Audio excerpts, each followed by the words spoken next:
ಎಲ್ಲರಿಗೂ ನನ್ನ ನಮಸ್ಕಾರಗಳು. ಅಜ್ಜಿ ತಾತಂದರಿಗೆ, ಮಾತಾ ಭಗಿನಿಯರಿಗೆ, ಅಣ್ಣ ತಮ್ಮಂದಿರಿಗೆ, ಮುದ್ದು ಮಕ್ಕಳಿಗೆ ಗೀತಾ ಹೆಗಡೆ ಕಥಾಮಾಲಕ್ಕೆ ಸ್ವಾಗತ ಸುಸ್ವಾಗತ. ದುರ್ವಾಸ ಮುನಿಗಳು ಇಂದ್ರ ಸಭೆಯಲ್ಲಿ ಕುಳಿತಿದ್ದಾರೆ. ಈ ಕಡೆಯಿಂದ ದುರ್ಮಳ ಗಂಧರ್ವರಾಜ ಸಭೆಗೆ ಬರ್ತಾನೆ. ಅವನು ಏನಕ್ಕೆ ಬರ್ತಾನೆ? ಅವನು ಸುಶ್ರಾವ್ಯವಾಗಿ ಹಾಡಿ ಇಂದ್ರನ ಸಭೆಯಲ್ಲಿದ್ದವರನ್ನೆಲ್ಲ ಸಂತೋಷಗೊಳಿಸ್ತಾನೆ. ಆಗ ಇಂದ್ರ ಅವನು, ಓ ದ್ರುಮಳ ಗಂಧರ್ವರಾಜ, ಬಾ ಅಂತ ಕರೀತಾನೆ. ಆಗ ಅವನು ಬಂದು ಇಂದ್ರನಿಗೆ ನಮಸ್ಕರಿಸ್ತಾನೆ. ಆಗ ಇಂದ್ರ ಹೇಳ್ತಾನೆ, ನನಗೆ ನಮಸ್ಕರಿಸುವುದು ಬಿಡು, ನನಗಿಂತ ಹಿರಿಯರು ಪೂಜ್ಯರಾದಂತಹ ದೂರ್ವಾಸ ಮನೆಗೆ ಕೂತಿದ್ದಾರೆ, ಅವರಿಗೆ ನಮಸ್ಕಾರ ಮಾಡುವಂತ.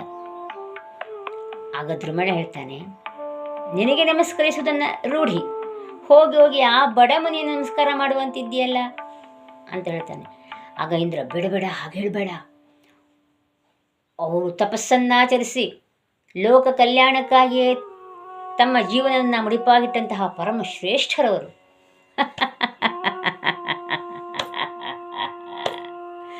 ಪರಮ ಶ್ರೇಷ್ಠರು ಯಾರು?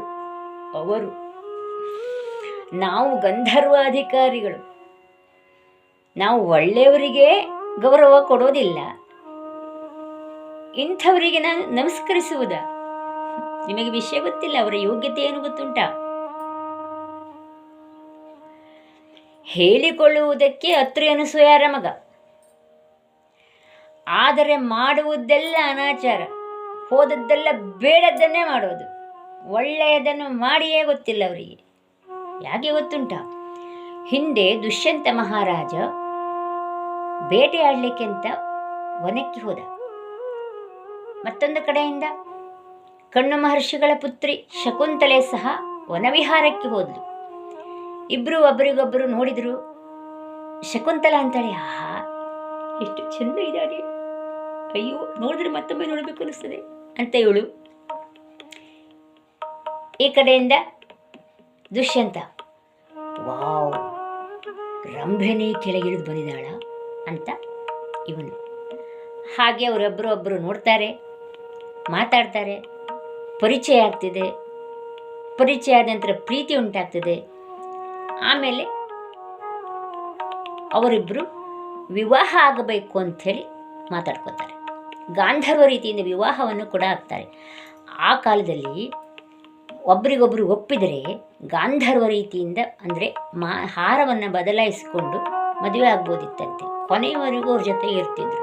ಆದರೆ ಈಗ ಹಾಗಲ್ಲ, ನೀವು ಹಾಗೆಲ್ಲ ಮಾಡಬೇಡಿ. ಆಗ ನಡೀತಿತ್ತು, ಈಗ ನಡೆಯುವುದಿಲ್ಲ ಹಾಗೆಲ್ಲ. ಹಾಗೆ ಅವರು ಪರಸ್ಪರ ಹಾರವನ್ನು ಬದಲಾಯಿಸಿಕೊಂಡ್ರು.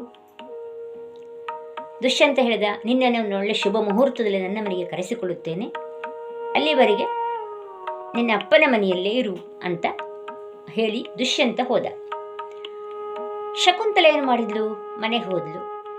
ಮನೆಗೆ ಹೋಗಿ ಯೋಚನಾ ಮಗ್ನಳಾಗಿ ಕುಳಿತಿದ್ಲು. ಆ ಕಡೆಯಿಂದ ಅವರು ದುರ್ವಾಸ ಮುನಿಯರು ಬಂದರಂತೆ. ಬಂದದ್ದನ್ನ ಶಕುಂತಲೆ ಗಮನಿಸಲೇ ಇಲ್ಲ. ಯಾಕಂತಂದ್ರೆ ಅವಳು ಪ್ರಿಯಕರನ ನೆನಪಿನಲ್ಲಿಯೇ ಕಾಲ ಕಳೆತಿದ್ಲು. ಅವನದ್ದೇ ನೆನಪು ಕಾಡ್ತಾ ಇತ್ತು ಅವಳಿಗೆ. ಹಾಗಾಗಿ ಅವರು ಬಂದದ್ದನ್ನ ಲಕ್ಷ್ಯ ಕೊಡಲಿಲ್ಲ. ಪಾಪ, ಅವಳೇನೋ ಪ್ರಿಯಕರ ನೆನಪಿನ ಕಾಲ ಕಳೆತಿದ್ಲು. ಆದ್ರೆ ಇವರು ಮಾಡಿದ್ದೇನು? ನೀನು ಯಾರನ್ನು ನೆನಪು ಮಾಡ್ಕೊತಾ ಇದ್ದೀಯೋ ಅವರು ನಿನ್ನನ್ನು ಮರೆತು ಬಿಡಲಿ ಹೇಳುವಂತ ಶಾಪವನ್ನು ಕೊಟ್ಟನಂತೆ ಇವನು. ಇವರಿಗೆ ನಮಸ್ಕಾರ ಮಾಡುವುದು ಅಂತ ಗೇಲಿ ಮಾಡ್ದ. ಅದಕ್ಕಾಗಿ ಹೇಳೋದು, ನಾವು ಎಷ್ಟೇ ಚಿಂತೆ ಇರಲಿ, ಎಷ್ಟೇ ನೋವಿರಲಿ, ಎಷ್ಟೇ ದುಃಖ ಇರಲಿ, ಎಷ್ಟೇ ಸಂತೋಷವಿರಲಿ, ನಮ್ಮನ್ನು ನಾವು ಮರೆಯುವಷ್ಟು ಮುಳುಗಿ ಹೋಗಬಾರದು. ನಮಸ್ಕಾರ.